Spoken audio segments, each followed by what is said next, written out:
Sorry, we're live. Good afternoon, everyone. I'm here to talk to you about chronic stress. Now, the purpose of this talk is not to tell you what to do or how to manage stress. Goodness me, I'm terrible at it. I had a meltdown last week, and I've had many a meltdown this year. But I'll tell you what, I'm still fighting. I'm still battling. So, the purpose of the talk is actually to bring to the forefront of your awareness the behaviours and the decisions that might be made when people are under chronic stress, and of course what chronic stress is, so that you can better recognise it and understand why you make the decisions you make and why you're displaying the behaviours that you are displaying.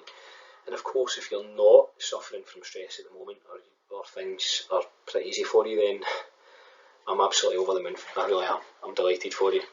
And hopefully there's not too many people out here who are really needing this talk, but I think it is important. As a byproduct of the talk, you may take from this one or two things that may help you, or you may just be prompted to think about making a couple of changes in your responses that try to help reduce stress. So that might be for another day. Anyway, let's begin. So this isn't a neuroscience lesson, and I certainly am a neuroscientist. However, for simplification, I'm going to break the brain down into two parts. I know there are many parts to the brain, but two parts. There is the cold part of the brain, and there's a hot part of the brain. I like to call it the cold tap and the hot tap. Okay, you can see the names of the brain and the parts of the brain in there, of course. However, cold tap, hot tap. The cold tap, or the cold part of the brain, is responsible for rational thinking, for logic, for reason, for delay gratification, for putting things off, for making sacrifices, for showing willpower, for doing the right thing, and also for morality and things like that is very, very important. The hot part of the brain is the emotional part of the brain, and that's the part that's very reactive. That's the part that gets us wound up, and there's a reason for that. That's the part that also detects threat and sends a signal to the body. If the threat's too high, we need to react here. It's also the part of the brain that responds to pleasure and things like that. So, cold part of the brain is the bit of the brain that says, don't have that second bit of pizza, don't need it. It's the part of the brain that says, don't need a new car, don't need that new car, I'm quite happy paying what I'm paying, or I've paid my car off and I'm quite happy to save that money. The warm part of the brain is the bit that goes, if only I could have that car, I would be so happy. Oh, I'm just going to go and do it then. So you see where I'm going with that. Anyway, depending on what information comes in, depends on what tap it filters through. So if we take stress, for example, anything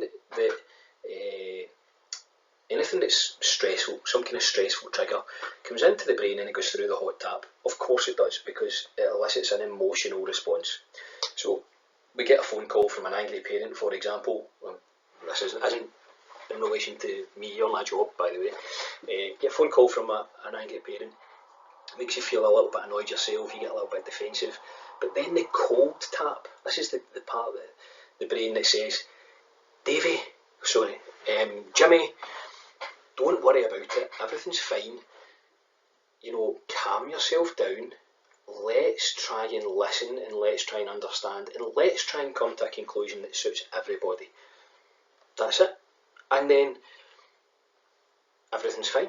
It's also the part of the brain that says, listen, this isn't really a threat. This is going to go away. Just let's forget all about it. Everything's absolutely fine. So that's what it's there to do. The cold tap is there to regulate the hot tap.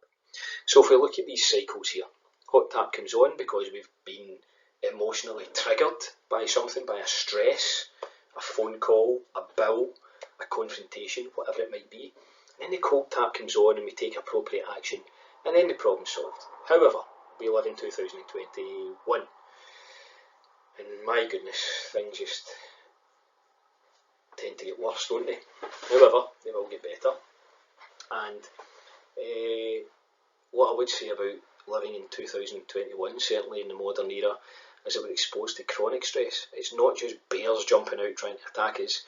It's phone calls, it's bills, it's relationship issues, it's confrontation, it's unruly pupils, it's all of these things, it's deadlines, financial worries, all the rest of it, and they just stack on top of one another. And of course, into the bargain, we start to generate our own stresses in our own mind. And research has shown that even just by our own thinking, this can elicit a stress response and a flight or fight response within the body. So it doesn't even just have to be something that's real, it can be to do with our perceptions as well. And we tend to make things much more difficult for us than we really need to. Why is that? Well, I'm going to explain to you why. So, due to the sheer volume and the intensity of the stress that we're going through on a daily basis, the hot tap comes on, and we tend to go into what's called coping mode, because we try to turn on that cold tap. Here's a cold tap here. It ain't working because it just isn't able to produce enough cold water. It's understimulated, and the hot tap is piping hot. It is red hot, and it just keeps pouring out hot water just due to the sheer volume and intensity of the stress that we're under. So what happens? We go into coping. What is coping? Well, coping mode is basically this. When the hot water enters the body, when the stress comes into the mind and it goes through the hot water system, I like to look at it as going in and down into the stomach where we have the central heating system. If you imagine, I like these analogies, they're pretty good. Hopefully that paints a clear picture. So it goes down there. If it's a really stressful situation, we get that kind of butterflies in the tummy, a wee bit of a sick feeling, a wee knot in the stomach, all that kind of stuff. What's happening there? Hot water's going down and the boiler's firing it up. It's creating a lot of energy. Why is it doing that? I'll tell you why it's doing that. It's doing that to give us energy, because when we're under threat, we either need to run away or we need to fight. And we certainly aren't going to do any of those things when we're in a classroom. So the type of stress that we're under, or the type of response that's required, isn't fight or flight. It's something very, very different. So we're never able to really fully utilise that energy that's been given to our system, and that water just keeps boiling up and boiling up and boiling up, and all the while the temperature's going. What is that doing? That's feeding into the mind, and that then starts the cycle, because the mind then starts to overheat. Why is the mind overheating? Let me tell you, the mind is overheating because it's a survival instinct. The mind wants to know what's happening next. It's looking for new threats. It's a way of surviving. That's normal. But what tends to happen then is we start to overthink. And as I've already said, we can create stress through our own thoughts. And you can see how that very quickly turns into a vicious cycle, as demonstrated by the little diagram here, and you'll have a wee look at that. So now we're in coping, and coping is basically this. We've lost logic, we've lost reason, we've lost the ability to make good decisions, and now all we're trying to do is get by every day and suppress the stress. And that means we try to temporarily turn off the hot water without really turning on the cold. I hope that makes sense. So, okay, when we're in coping mode, what does that actually look like? Okay, there's a number of different things that I've highlighted on the left hand side, but primarily we start to feel hungry because the body feels like it needs energy. Now it doesn't need energy because we've got plenty of glycogen stored in the liver and the muscle, so we don't actually need any more energy. We've got plenty already stored. But our body's sending a signal to the brain to say, I need food here because I'm going to have to run away and I'm going to have to fight. So give me some food. So what do? We reach to the cupboard, we eat food, we eat more food, and it tends to be carbohydrates. Why is it carbohydrates? Because one, it increases dopamine, because remember, we're trying to give our brain pleasure, and that feeds into the emotional part of the brain. The brain's looking for pleasure. And two, it increases serotonin, which is a feel-good hormone, and we want to increase serotonin.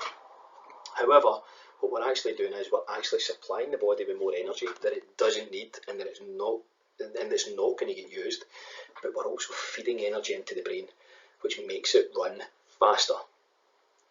We're feeding the cycle, we're adding coal to the fire. So, energy levels can very often crash and we start to feel really tired. Why do we do that? Why does that happen? Well, I'll tell you why it happens. Because when we're under chronic stress, insulin is released to reduce cortisol. It acts in an antagonist way to cortisol, and there's very often an overcorrection, with insulin. So in order to regulate blood sugars due to increased carbohydrates, insulin's released to bring it back down, and often there's an overcorrection to the point where too much insulin is released and it's not able to supply the right amount of insulin to regulate blood sugar, and we get this crash. We're also not able to utilise the carbohydrates as energy, so we start to store fat, we start to feel terrible at ourselves. I don't even need to go out. This is a nightmare. This is a total nightmare, and you can see how this just all starts to happen. But it's not your fault. This is normal. This is a completely normal thing. This is how we handle stress. But there is another way. Let me tell you, there is another way. Executive functioning when we're in coping decreases. What does that mean? We lack willpower. We don't have the ability to delay gratification because all we want to do is turn off that hot water tap temporarily. Give you an example. My dad has been trying to lose weight for some amount of time. I think he's actually lost 3 stone. However, his coach provided him with a meal plan. And the meal plan had 3 big meals, and it was trying to keep him full. That was basically what he was trying to do. And my dad said to the coach, I don't want big meals. I don't eat because I'm hungry. I eat because I'm nervous and anxious. And when I eat, I'm not thinking. And that opened up a whole new gateway to me. That helped me to realise the reason why people start to overeat is to dull them, is to just cool down the mind. But it doesn't serve a purpose long term. It doesn't serve a purpose long term. So willpower starts to go, so we want to start to snacking things, we want to start to have a wee glass of wine or a whiskey, or we want to start to look at social media to try and distract ourselves. But as you know, if we're not utilising that cold side of the brain, we're not developing that response, we're not developing that muscle, we're not developing that ability for us to switch off and focus on the cognitive side of our brain and be able to compartmentalise, and we need to train that. So there is another way. Okay, so examples of coping. Well, you've probably all been in that situation where you've ranted to a friend because you've been so stressed out about something. Why do you rant? Probably a good idea at the time, but then you've probably left that situation feeling like you got a lot of stuff off your chest. You felt better at the time, but then you go home and you think, that was terrible what I said, I shouldn't have said that, and I've maybe shared too much and I've become too emotional, and long term it probably isn't the best thing, and it could relate. Maybe that leads to more emotional problems or relationship problems further down the line. So you see where I'm going with that. The other thing is, when you go on holiday, you've had a hard term, it's been very, very difficult, both physically and mentally, and then you're lying on the beach, first day, and you're sick, or your mind's racing, and you're agitated, and you're fidgeting. Why is that?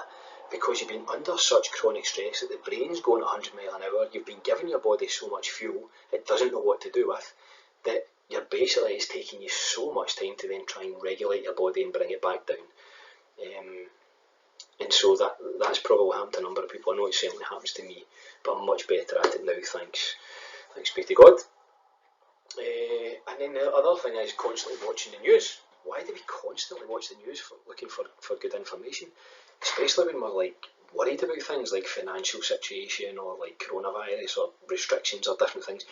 It's almost like we're glued to the TV trying to find a solution on the TV that hopefully the news presenter is going to come on the TV and say, it's finished, it's over, go back to the gym or wherever, where you want to go, the football, whatever.